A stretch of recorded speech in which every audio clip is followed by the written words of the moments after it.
बोधन चल रहा है। कोच्चि जैसे शहरों का सामर्थ्य और बढ़ाने में जुटी है। हम यहां के पोर्ट्स की कैपेसिटी को बढ़ाने पर काम कर रहे हैं, पोर्ट इंफ्रास्ट्रक्चर पर निवेश कर रहे हैं। सागरमाला परियोजना के तहत पोर्ट्स की कनेक्टिविटी बढ़ाई जा रही है। साथियों, आज यहां देश को अपना सबसे बड़ा ड्राई डॉक मिला है। इसके अलावा आज शिप बिल्डिंग, शिप रिपेयरिंग और एलपीजी इंपोर्ट टर्मिनल इंफ्रास्ट्रक्चर का भी लोकार्पण हुआ है। ये सुविधाएं केरला और भारत के इस दक्षिणी क्षेत्र के विकास को गति देंगी। Made in India aircraft carrier INS Vikrant के निर्माण का ऐतिहासिक गौरव कोच्चि शिपयार्ड के पास है। इन नई सुविधाओं से शिपयार्ड की कैपेसिटी कई गुना बढ़ जाएगी। मैं केरला के निवासियों को इन सुविधाओं के लिए बधाई देता हूं। साथियों, पोर्ट, शिपिंग और इनलैंड वाटरवेज के सेक्टर में ईज ऑफ डूइंग बिजनेस बढ़ाने के लिए पिछले 10 वर्षों में केंद्र सरकार द्वारा अनेक रिफॉर्म्स किए गए हैं। इससे पोर्ट्स में अधिक इन्वेस्टमेंट आया है और ज्यादा एम्प्लॉयमेंट जनरेट हुआ है। इंडियन सीफेयरर्स, उससे जुड़े जो नियम थे, उसमें किए गए रिफॉर्म्स की वजह से पिछले 10 साल में इंडियन सीफेयरर्स की संख्या में 140% की वृद्धि हुई है। देश के भीतर वाटरवे के उपयोग से अब पैसेंजर और कार्गो ट्रांसपोर्ट में नई तेजी आई है। साथियों, जब सबका प्रयास होता है तो परिणाम और बेहतर मिलते हैं। बीते 10 वर्षों में हमारे पोर्ट्स ने डबल डिजिट एनुअल ग्रोथ हासिल की है। 10 वर्ष पहले तक हमारे पोर्ट्स पर शिप्स को लंबा इंतजार करना पड़ता था। उनको अनलोड करने में बहुत टाइम लगता था। अब स्थितियां पूरी तरह बदल चुकी है। आज Bharat ship turn around time में दुनिया के कई विकसित देशों से भी आगे निकल चुका है।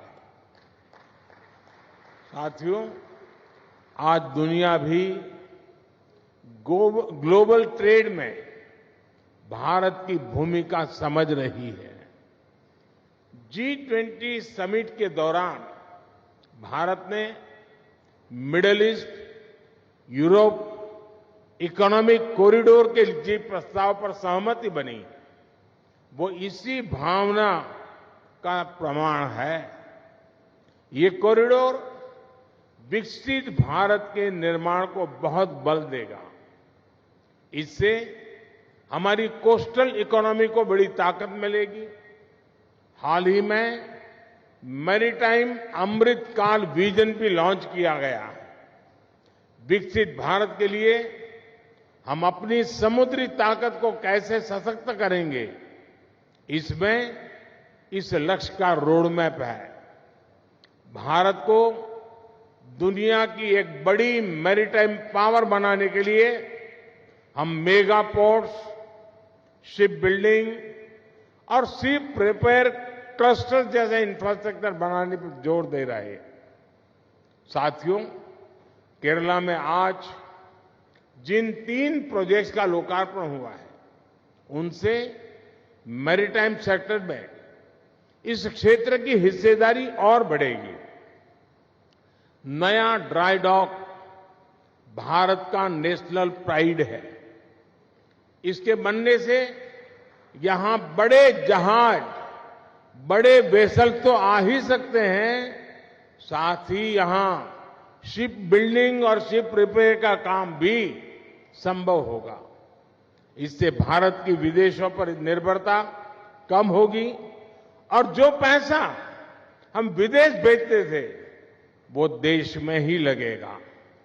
इसके साथ यहां ship building, ship repair sector में नई स्किल्स पैदा होगी।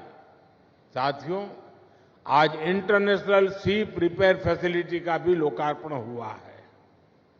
इस प्रोजेक्ट से कोच्चि भारत का और भारत एशिया का एक बड़ा शिप रिपेयर सेंटर बनने वाला है। हमने देखा है कि आईएनएस विक्रांत के निर्माण के दौरान किस प्रकार अनेक एमएसएमईज को सपोर्ट मिला था। अब जब शिप बिल्डिंग और रिपेयर की इतनी बड़ी फैसिलिटीज यहां बनी है तो इससे एमएसएमईज का एक नया इकोसिस्टम बनेगा। जो नया एलपीजी इंपोर्ट टर्मिनल बना है, इससे कोच्चि, कोयम्बटूर, ईरोड, सेलम, कालीकट, मदुरई और त्रिची में एलपीजी की जरूरतें पूरी होगी। इससे इन इलाकों में इंडस्ट्री और दूसरी इकोनॉमिक डेवलपमेंट को भी मदद मिलेगी और नए रोजगार भी बनेंगे। साथियों, कोच्चि शिपयार्ड आज आधुनिक और ग्रीन टेक्नोलॉजी से lace made in India vessels बनाने में भी अग्रणी है। कोच्चि वाटर मेट्रो के लिए जो इलेक्ट्रिक वेसल्स बनाए गए हैं वो प्रशंसनीय है। अयोध्या, वाराणसी, मथुरा और गुवाहाटी के लिए भी इलेक्ट्रिक हाइब्रिड पैसेंजर फेरीज का निर्माण यहीं हो रहा है। यानी देश के शहरों में आधुनिक और ग्रीन वाटर कनेक्टिविटी में कोच्चि शिपयार्ड की भूमिका अहम है। मुझे बताया गया है कि हाल में आपने नॉर्वे के लिए भी zero emission electric cargo ferries delivery की है। यहां हाइड्रोजन फ्यूल पर चलने वाले दुनिया के पहले फीडर कंटेनर वेसल के निर्माण पर भी काम चल रहा है। ये make in India, make for the world के हमारे विजन को सशक्त करता है। भारत को हाइड्रोजन फ्यूल आधारित ट्रांसपोर्ट की तरफ ले जाने का जो हमारा मिशन है उसको कोच्चि शिपयार्ड और सशक्त कर रहा है।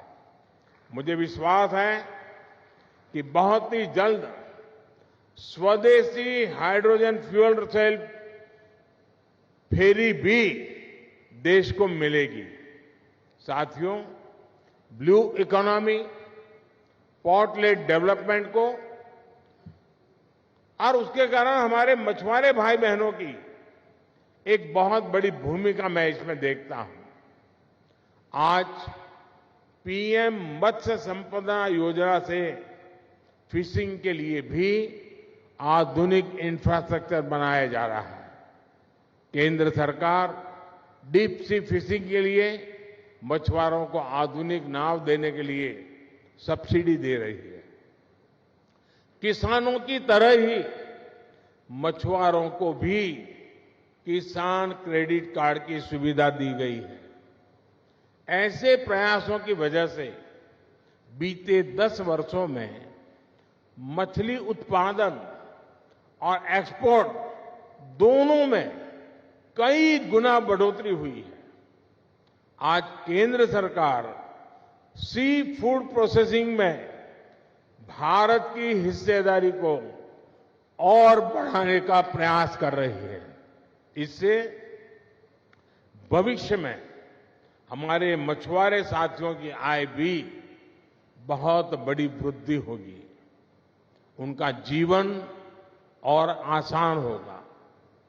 केरला का निरंतर तेज विकास हो, इसी कामना के साथ नए प्रोजेक्ट की मैं फिर से एक बार आप सबको बहुत बहुत बधाई देता हूं।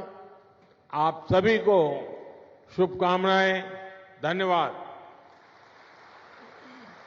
Make in India, made for the world. That is our take-home message. Our sincere gratitude to the Honorable Prime Minister for the invaluable insights. Thank you, sir, for sharing your wisdom.